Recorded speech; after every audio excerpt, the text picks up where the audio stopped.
Good morning, everybody. Welcome to the Flow Show. Here we are back, holidays all done and dusted, bank holidays, school holidays, back to getting up at stupid o'clock.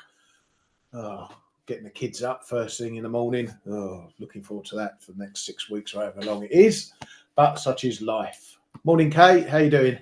Morning, Ryan. Yep, all good. Thank you. Hope everybody had a nice break for those who had one over the Easter weekend. And we are back ready to rock and roll. Yep, we sure are. And rock and roll is what we'll do. Going to kick off in China. I was on the calendar and then I went off it. China left their LPR rates unchanged in the end last week. Were no real expectations there, but we're on the lookout in case they do start cutting rates.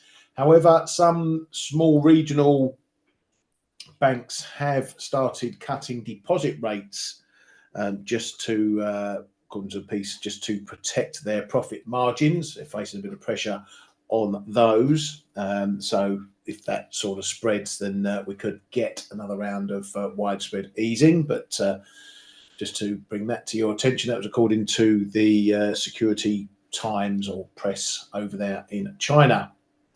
Over in Japan, we had some CPI data out last week, which showed some healthy numbers coming in there. These are the national numbers. 3.6% for the headline, which is only a pip down on last month, 3.7%, but still sailing above the magic 2% mark. The national core number as well also went up 2 points as expected to 3.2%.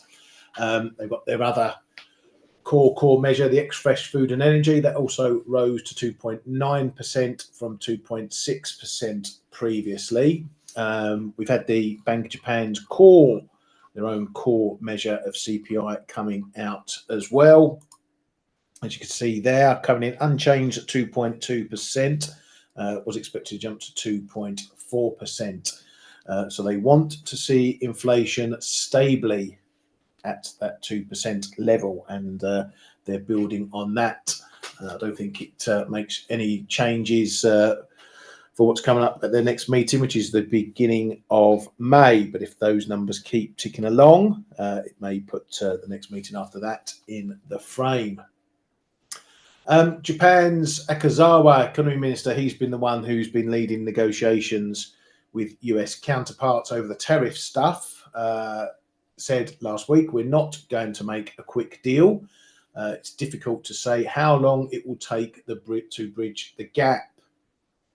Other reporters have been putting out stories saying that Japanese negotiators have been complaining that the problem with negotiations is really what's hindering those negotiations. They're saying that the US keeps changing what it wants at these negotiations and is not being very clear on actually what it wants Japan to do. Some other sources were saying that Japan has asked, what do you want us to do? And they can't come up with an answer. So that's a bit worrying. Finance Minister Kato is planning a meeting with US Treasury Secretary Bessent to discuss Forex issues, and will share concerns over tariffs at the G20 meetings. Those are happening this week, 23rd through to the 25th of April. We've got the central bank and finance ministers meeting this week, so further talks possible there. Kate, just going back to the data, CPI ticking along, not being very volatile at the moment, but it's still at the right levels. How long does it need to be stable for at 2%? That's a very good question, and I think I'm going to be very Japanese in replying to that. We need to be seeing it stable, and stable in Japan is much longer than everywhere else. So I think, I mean, on the face of it, it's good enough. I think we still have to think that all else apart, of course, and we can't take it away, all those negotiations and tariffs and stuff, but all else equal, they will probably at some stage get up to 1%. And there we will see. Now, is it this meeting? That'll all depend on how those debates go surrounding tariffs and the yen level, or the moves in yen, or the stability of the yen. But no, I mean, if we only look at inflation and the growth of late, I think there's little in the way of doing another little leg. But will they do it now? I've heard both sides of it, and so the Bank of Japan is probably not knowing it themselves right now, what they are going to do in what is it, a week and a half's time or so. It's on the, what is it, the 1st of May. Beginning Yeah, of so May. Yeah, a week and a next half's week, time. I think. So Yeah, they probably don't know yet either. yeah, I think so. Absolutely, but yeah, it's one of those. How long is a piece of string regarding how long inflation needs to be above 2%? But I'm sure it'll become clear at some point. Right, from the Bank of Japan to the Bank of England, BOE Green says the risk is that there could be a shakeout in labour market. Says exchange rates, talking about tariffs and US policy and whatnot, says exchange rates haven't gone as theory suggests. To be honest, I don't know what their theory is on Yeah, currencies. exactly. What was the theory? Exactly. Says it's too early to say where the dust settles on currencies. So obviously talking about the recent moves. Says UK wage growth remains pretty high and services points to further inflation persistence. And she's more worried about service inflation than wages. Says the rise in inflation expectations are also worrisome. And she's put in her neutral rate at 2.25 to 3.5%, saying that's not unreasonable.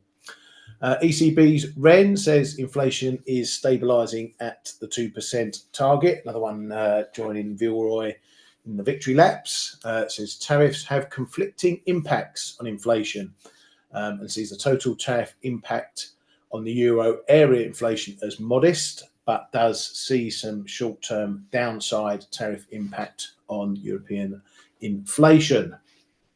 Just before the show started, Handelsblatt came out with their usual update saying that the German government is going to be forecasting stagnation in 2025. That means we're going to be getting their latest German economic forecasts, and Handelsblatt usually have the scoop on those a couple of days before. So they're predicting that growth is going to be pretty much flat lining this year, which is not too far from what they've already been predicting. But just in case you see that headline in the next day or two. Fed's Goolsbeast says we've got short-run inflation expectations up, but long-run expectations not rising is very important.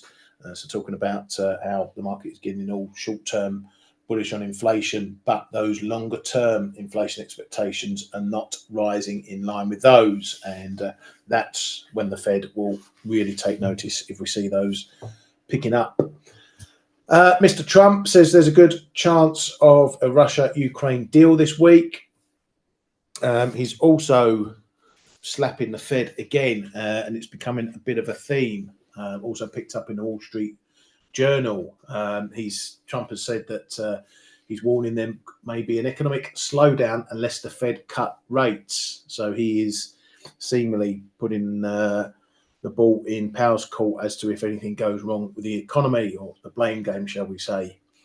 Now, this was crossing some of the headlines, but the numbers aren't exactly inflammatory. Trump's approval rating has apparently dropped to 42%, the lowest since he came to the White House. The prior was 43%, but when he took over, it was only at 47% anyway, so it hasn't shifted a huge amount.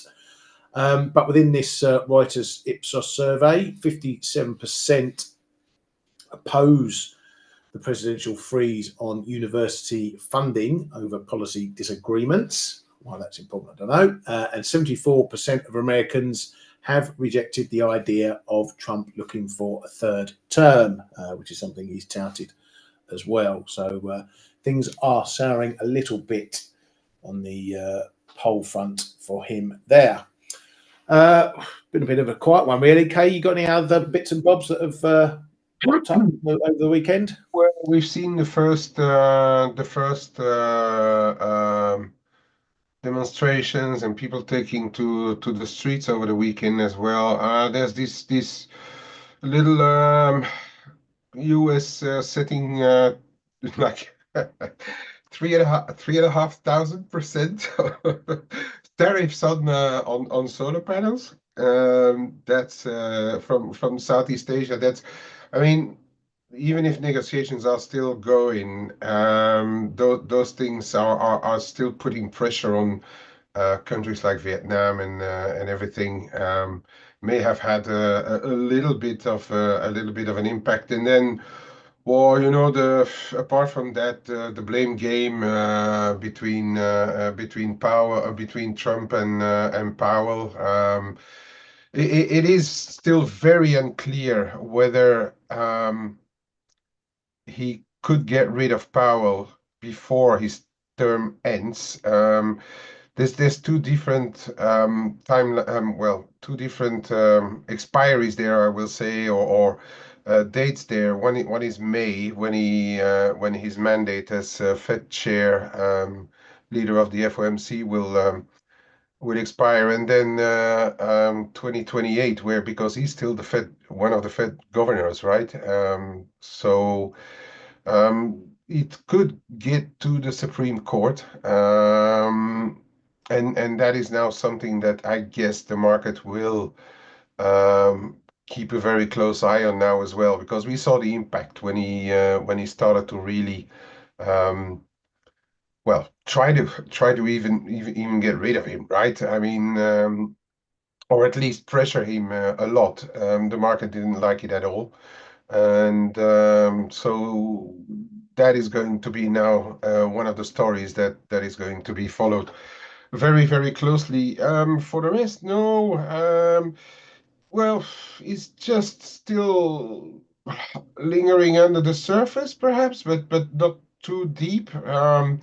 Europe and other countries still approaching each other. Van der Leyen was out with saying that quite a few countries are approaching the EU now. This is part of what we're seeing as well in markets where, as we were saying already, and I was saying already, I mean, if the biggest block is uncertain enough, you jump onto the next big one. So that is now also part of why the euro is enjoying, compared to other countries, other currencies, more inflows as well. But I mean, it's still part and parcel of the whole big tariff trade, global balance picture, right?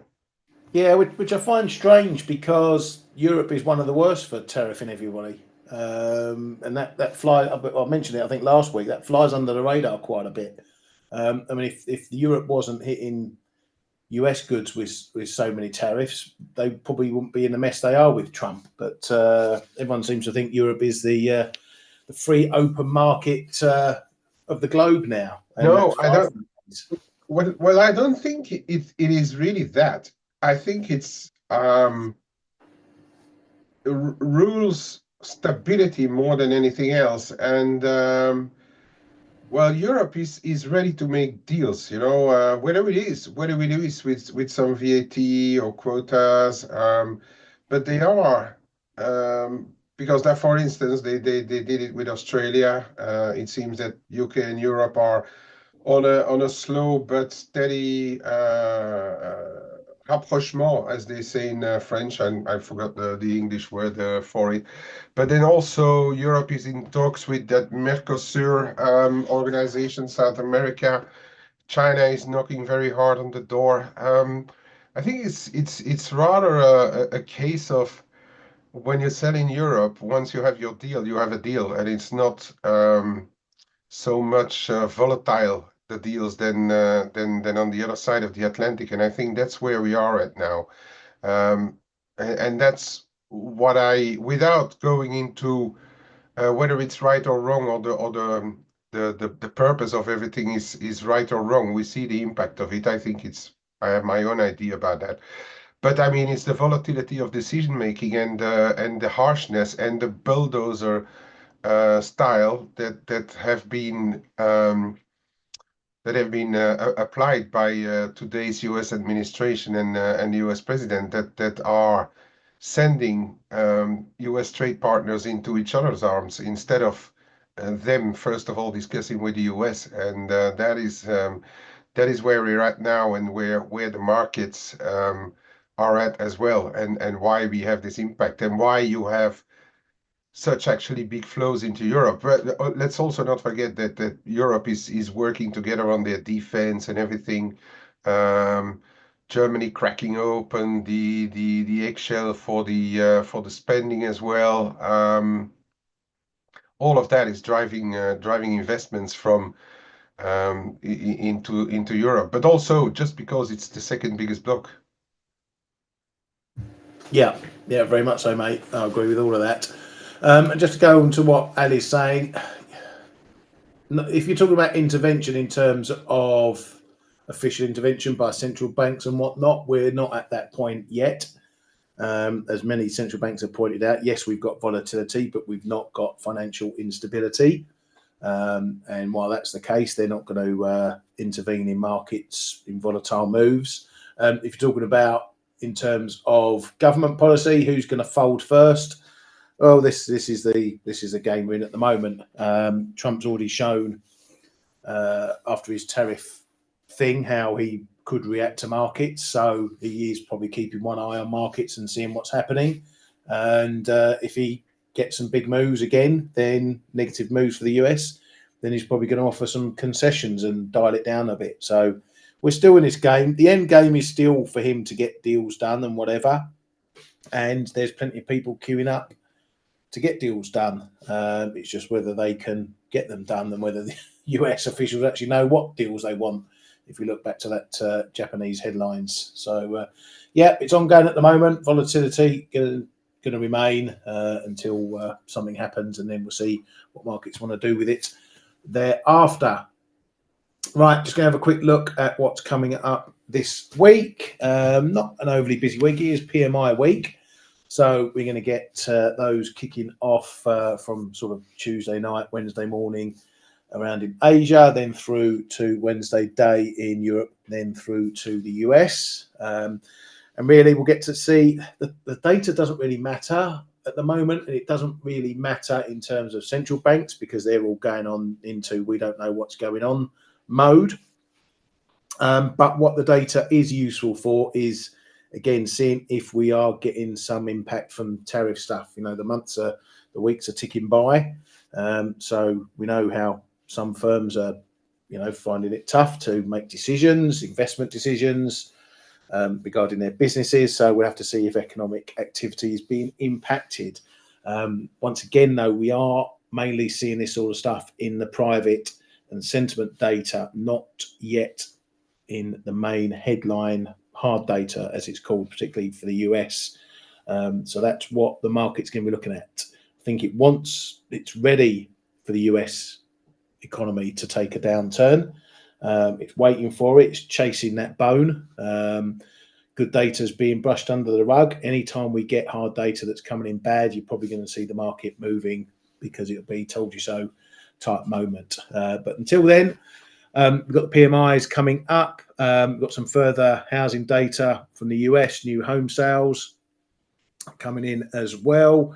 UK public sector finances, just keep it. Oh, I don't know why my clock's all showing that. I haven't set the time for that. That's obviously in some sort of US time zone at the moment, but that's 7 o'clock UK time to see how the old Chancellor's fiscal headroom is going and all that sort of stuff. Then on Thursday, we get the IFO survey. And again, that's going to be another sentiment reflection of how the market sees things post the little boost that we got for the 500 billion investment stuff and see whether it's going to go in reverse like we saw with the zoo last week. Durable goods, jobless claims, existing home sales further on Thursday. Then on Friday, pretty relatively quiet day. We've got UK retail sales that had a bit of a bumper number last month, so we can see if that run continues. Canada retail sales, and then I think that's the final Michigan consumer. Yeah, it will be this time the final Michigan consumer sentiment data.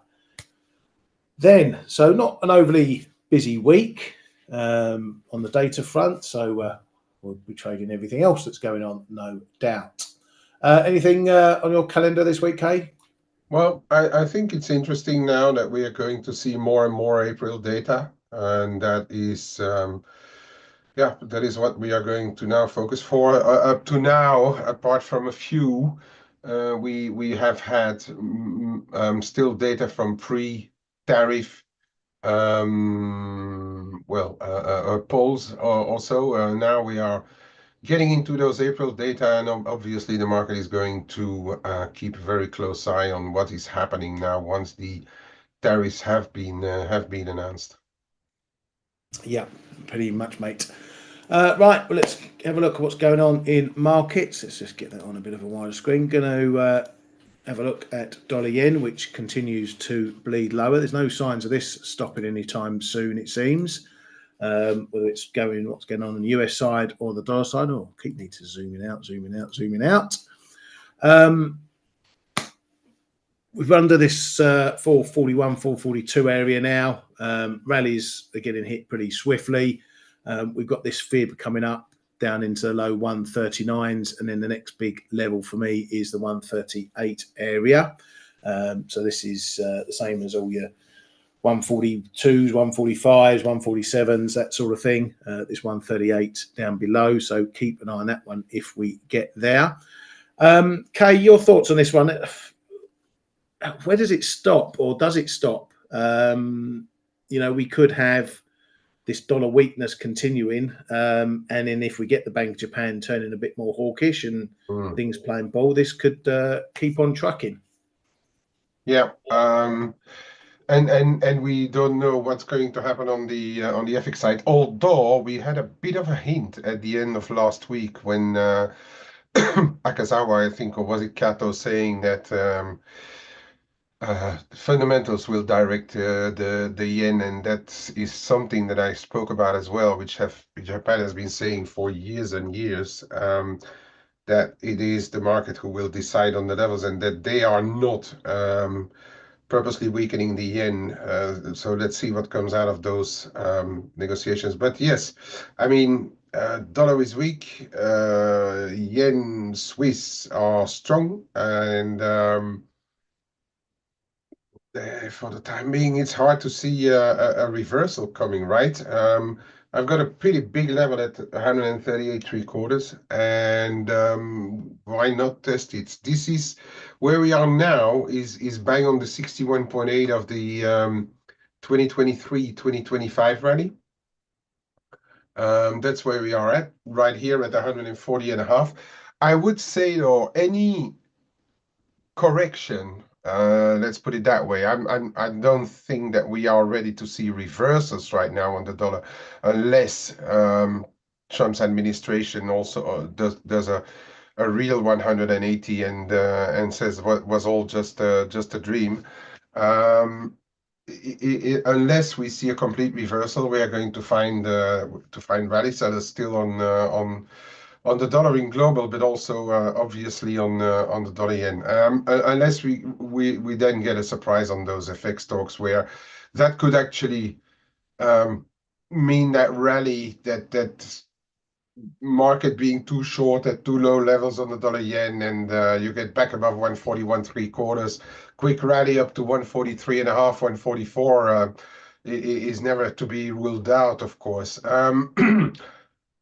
But I would say, yeah, right now it's still coming down, and if the dollar is not reversing anytime soon, I think we are at least in for that 138 three quarters, and why not a bit lower if the rest of the dollars continue to weaken. We are in this process of of confidence crisis. You can call it safety right now in all US things. Bond market, US dollar especially. Equity markets are stabilizing. I mean, maybe people have sold out enough right now. It did go down 20% after all. Um, yeah, and I can't really say much more about it right here and now. I mean, in the very, very long term, um, give me 100 and I don't know, 128, 130. I'll try probably a longer term long again in the dollar yen, but it might not be the dollar yen. It might be another cross against the yen.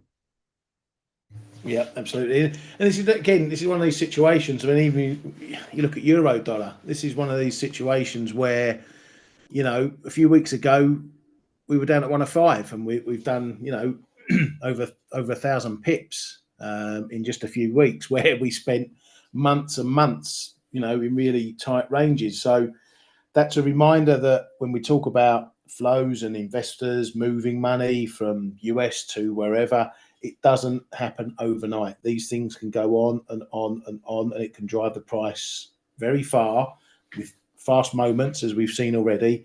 And trying to pick where those stop can be a bit of folly. So you can't ignore a lot of these moves at the moment. Still quite volatile.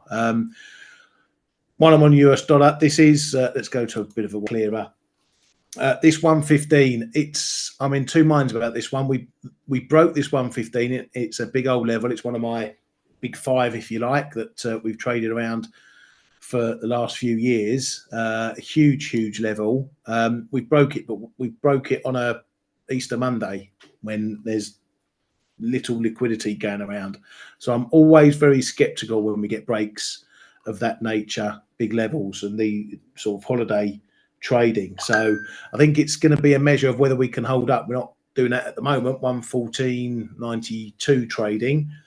So we're back under this level. Now we have washed out whatever's there. If there was barriers and stops and whatever, we've obviously cleaned those out. So the egg's been cracked. Probably just this prior high, as you can see, we've had a few little lows when we've dipped under 115 down towards sort of 80, 85 area. That's your sort of safety net at the moment. If we're breaking back under 80, I would say, then maybe we're going to see 115 coming in a bit more solid again. It's already looking like it's trying to resist up here. If that's the case, then we might see a bit of a steeper pullback, maybe at least down to 114, maybe a bit more. But if we get that sort of move down to, say, 114 and another bounce to 115 and it holds, that's going to look like more of a proper hold than all this messing around we've had on a bank holiday Monday. In that case, I'm not saying everyone needs to pile into shorts on that, but it will maybe cement the level once again. Conversely, if we keep going, there's some big levels above. Yes, mate. Ryan, go back to your prior the 1 hour chart there, because I think it's interesting in what we've seen. If we just purely think about what Ryan just said and what we've been talking about, you can zoom out just a little bit if you can. Just think about what we've been talking about so often, and because we are not a purely technical show. I mean, we talk about fundamentals a lot. So just like zoom in just slightly, sorry.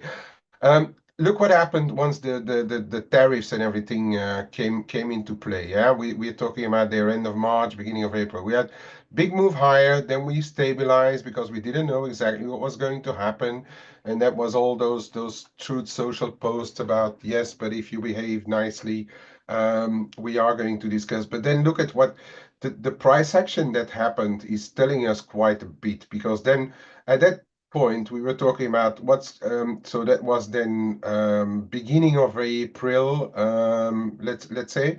We were talking about what's going to happen in the 109, 108 and a half zone and stuff like that. Well, the flows told us that they were buying, and then we spiked higher. Then we came back to retest it once more around the 10th of April, and then we shot higher again. Then we were talking to you about that 112.2070 afterwards, which also started to which also held. This is just still telling us that, I mean, on every retracement, finding bits like that, it means that the flows are not done. And now I guess we will have to look at what's happened in the, let's assume that we go back to low 114s, for instance. If those start to hold and you trade a couple of days around 114 without it going too much lower again, even without making fresh highs. But if we start to hang around there may be the next step coming, because that means that all those longer term or medium term flows are not done yet. So that it is something that we need to pay attention to, and you can skip all the lines, and I have a lot of lines as well, and try to find patterns and stuff. But you just look at the price action, and you're moving up in steps like we have done right now, even bigger steps. And we told you that it was going to be volatile, so you have to take those into account. But if you start to hold levels where it kept before, and I'm really thinking about, if I look at it in a very simple way, take 114. Imagine we're going down to 114 because the market wants to take profits, those who are in good positions, and we hold there pretty stubbornly. That may hint to us again that we are not at the end of the flows, right? Now, and most of the time, those big flows, they can be aggressive at the start, but then once they have done a part, they're much more likely to be kind of passive. Think of it as, for instance, I don't know, an importer in dollar yen, or an exporter in the euro dollar, and they have to buy euros at some point. They are not going every day to the market and go like, "What's your offer?" And I'm buying, I'm buying, I'm buying. No, they probably goes like, "Okay, if it goes back down, I'm going to sit on the bid, see how much I get, and then do the next one, and then do the next one." So now we have to look at those levels. We have seen like pretty decent steps, and for to know whether the flows are done or not, just look at those prior highs and where we stabilized and then did the next leg higher. That is likely where those bids are going to be parked now. So without wanting to look at all fancy tech levels or extensions or triangles or whatever, just look at those steps, and those can give you a hint at where bids, more than us retail traders or hedge funds even, like, but where the real bids are parked. Yeah, that's very important, what you've said there, Kay. And it's also taken into account when you get investment flows that are moving. So if someone's changing a book from US assets to European assets, there's a whole shift, an asset shift. But from then on, those firms are going to be telling their customers, we advise investing in Europe. So any future money that comes in to be invested is going to go into Europe. And so you get this big move where everyone's shifting assets. Then you get a bid remaining because further future business is going into those assets still. It's not just, oh, we've shifted from A to B and that's the end of it and there's no more flows.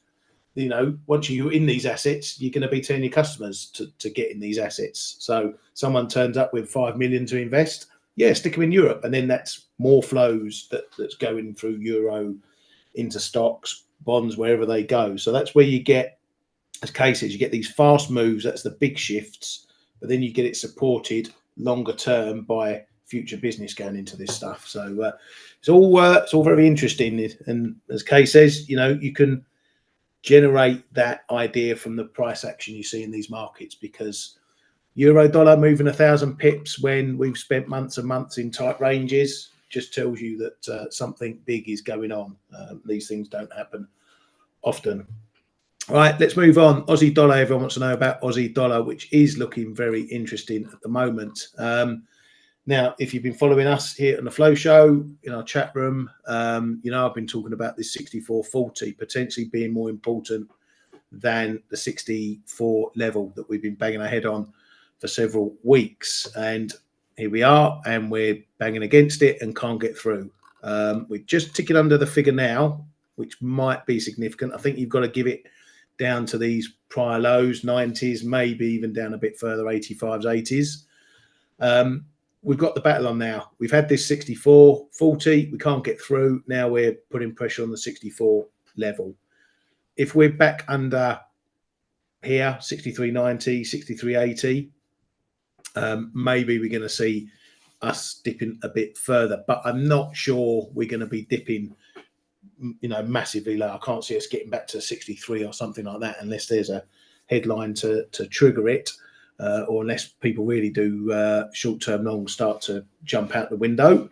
So I think we've got a bit of a battle going on here, and you've got to take your cues by what happens. I'm actually might have a little nibble in a minute if we do hold around here. Because I think I was looking for potential buy stop through 64, but I was worried about that 64.40. And several ways I haven't played it at all at the moment, but I might do. But you can either buy on the break at 64 and then look for confirmation of a breakthrough 64.40, add another bit. But I may look to buy a little bit on this dip here, see what happens. But if we keep hitting this a few times without dipping too far, that's going to potentially set up a break. So I may add a little buy stop above there anyway. But in terms of what you do up here, well, as I say, it's pretty tight. 64.40 is your resistance. 64, 63.90 is your support, and really take your cues by whatever side goes on that one. Kay, you doing anything in the Aussie? Well, I'm small long from the end of last week. No, actually, from the start of this. I mean, I bought the open on Sunday around 3.75, but I've already sold half out because it was an Easter weekend move up to that 64, 35, 40. So I've let half go and then see what happens with the rest. It is still a laggard. I mean, if you look at Aussie Kiwi, for instance, trading at the lows, really lows of what is it? Is that a year low or so? Yeah, start of 2024, right? So that it just shows you that the Aussie is still very much a laggard. I'm not sure whether it's people say China also still being a point of contention, but it's lagging everything. It's even lagging copper. It's lagging gold. It's lagging because Aussie is a commodity currency. It's a strange laggard for me, and that's one of the reasons as well that I actually bought it because. Okay, first of all, the level I thought we were going to test and potentially break, but then secondly as well, I wonder if there's not going to be all of a sudden a surprise catch up on all the rest, and then we will find Aussie in the 65s. That's the kind of the way I'm looking at it, but we have to still, and I have to still also not forget that it is still a laggard and it's going a lot slower than any of the others really. So yeah, thinking we go for a break, yes, but bearing in mind that it is a laggard and goes back below 63.80, I'm probably going to let the rest go and just take the few pips that I made and call it a day, and then watch that 64, 64.40 again, you know? Yeah, and I think this is a dangerous one because if we do get a turn in the dollar to more bullish, the lack of momentum, upside momentum in this one could mean it goes down very, very fast compared to some of the others.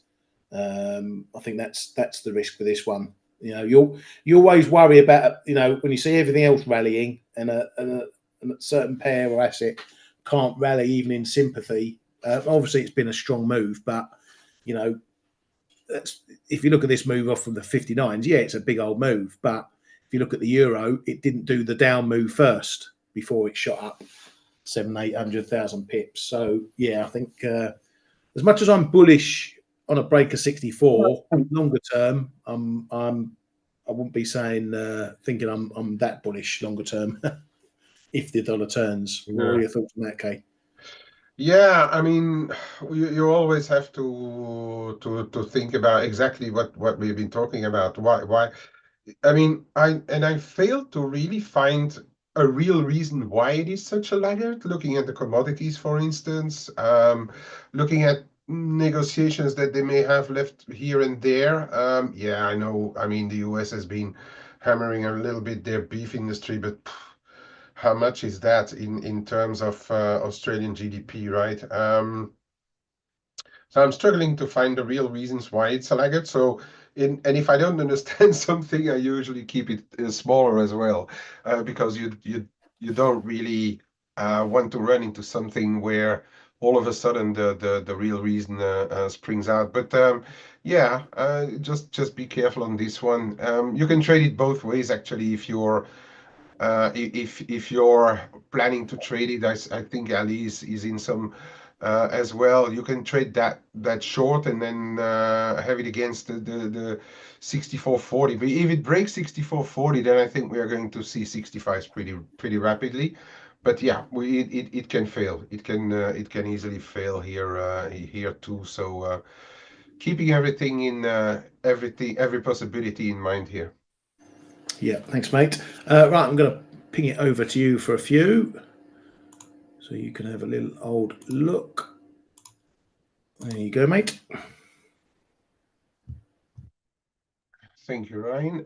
It's going to be a quick look and well, everybody is talking about it, gold, gold, gold. I just wanna say that and that was around here when we did our end of year preview Forex Analytics. I said for me, gold is one of the trades of 2025, and it is working. So that's one of the reasons why people, not only because of me or Ryan, or but there's a lot of really good traders and people trying to help each other. Why you should really join Forex Analytics. But let's have a quick look. 3509 around here is an extension. It's very hard to stick levels on instruments when they break all-time highs, especially, I mean, it's an extension, yes, but it's just a number, okay? I guess every 100 to 500 bucks, if this continues, is going to be a bit psychological. But if you look at it above here, above 35, 35.10, there's not a lot for another 150 bucks. So if that 35.10 goes, and it may or could likely go during an Asian session, because we have seen again of late, and I've been banging on about it, and I will do it every day. Watch what the Asians are doing, because they are having a lot of the key of what is going on in gold, and it's not only China, it's not only PBOC, you know, it's just all the Asians, all the privateers as well, all the investment money in Asia as well. Asian sessions are still very big for gold. That is still going to be key. They've been quiet for a while. Sometimes, you know, they've been quiet for a while, and then we saw uh, um, sideways actions, or even retracement when they were like big enough through social bombs coming out. But then after the fact, we are still going higher. So, who are we to stand in front of this? Now, it may, as we have seen quite often in the past as well, it's probably not going to go one-way ticket up to 4K or so, which is still possible in my opinion, for as long as the uncertainty goes on. But there's a few levels that we can watch now. Um, Maybe 33.80, 34 as a starter here, and then I'm always look at what the prior high was, and that's the 33.55, 60 area. If it goes below here, then we may have bigger retracements. But if, and for as long as I was going to say, we stay above, I mean, to me, there's no reason. If even if we do those 100 bucks down, unless something changes in the global situation, what's the reason for it to counter trade? I've seen so many people trying to counter trade it, and counter trade it from much lower levels already. You just get burned. I mean, it's to me, this move is so somewhere logic with everything that's going on. And I've been saying that gold is just a safe haven for everything that can go wrong. And then I've said when the Chinese came out a couple of weeks ago saying that they asked um, their money handlers or money managers in China not to go and buy blindly dollar China and to weaken the Chinese yuan. So if you can't buy dollar China, I mean, if you can't buy dollars, what are you going to buy? So that was another reason for me for this to trade higher. So this is again where we are. So the next level is just for me 35 figure 10, 33.80, 34 the figure, and then 33 and a half. If that goes, if we break below 33 and a half, then we have to look back at those prior lows here, 32.90, 32.80. But if you look at the longer term, where can it turn bearish? I think you need to already start to look at levels of 3,200 for it to really start to turn bearish.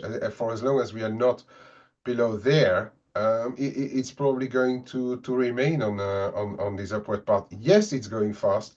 Yes, there will be stops. Like for instance, today we've seen it stop at 3,500, and we went already back to 3,440. I mean, but this is something that is going to happen in gold and is going to continue to happen. Of course, there will be a top one day, but where is it? I can't say it. I mean, if anyone else can tell me where the top is in gold, I'm all ears. But just tell me, have a good argument as to why it's going to be the top, okay? And then silver is much less buoyant. It's really underperforming gold, and you also know why. I think it is underperforming gold. Global growth worries, slowdown everywhere, potential slowdown. This is why silver is really underperforming gold, and it still is. So just keep an eye on 33, 33 and a quarter. If that would go, then I think we are going to do our next leg higher. For the rest, I think we are just going to mooch around here unless something dramatic happens with the US yields. Like for instance, a shoot higher. Perhaps silver could even come back down because a lower bond market is right now meaning that it is still lack of confidence. Okay, so and lack of confidence will likely translate in slightly lower silver for those trading this one. Okay, for silver to really outperform, I think the worst should be over for the tariffs and market looking up. Then I think silver is really going to catch up on gold, and we could actually see a scissor effect between gold and silver at that time. Are we there yet? I don't think so. But as you know, every day can be the top of the gold silver ratio. Oils are very interesting. We broke it above 62 again and seemingly holding. But 63 and a half, I told you 63 and a half for me is a bit of a level here. We are just turning around. Okay, so we need to go and hold that 63 and a half for it to go higher, in my opinion. If we get back below 63, we may be in for a fakie here yet once again and trade lower again. But we are in a very interesting zone, in my opinion, on things oil. Um, Terej, I think, was asking about the Kiwi. We are stopping right in front of a very interesting level, in my opinion. It is the 61.8 of the 2024-2025 dump. And also, it is a level where in the past we saw pretty decent interest. So that's all happening around 60, 35, 40. Keep an eye on that in the Kiwi 60, 35, 40. That's going to be interesting. First support probably lying 59, 80, 70, but then the low 59s are going to be much more important. And I think looking at the time, this is where we should stop really. 15.45 on the dollar Swiss is where um, we have to look at what is happening, or call it 81 and a half as well on the top side. But if we break and hold below 81, 81.10, this is looking very weak again. Okay, so this is one now on the dollar Swiss. I think we are in a pretty important area for the further moves in the dollar Swiss right now. And with that, Ryan, back over to you, mate. Cheers, mate. Good stuff as always. Yeah, we'll call it a show for today. Thank you very much for coming here and watching us. Have a good one. Have a good week. Have a good day. We'll catch you all later and see you tomorrow. See you later all.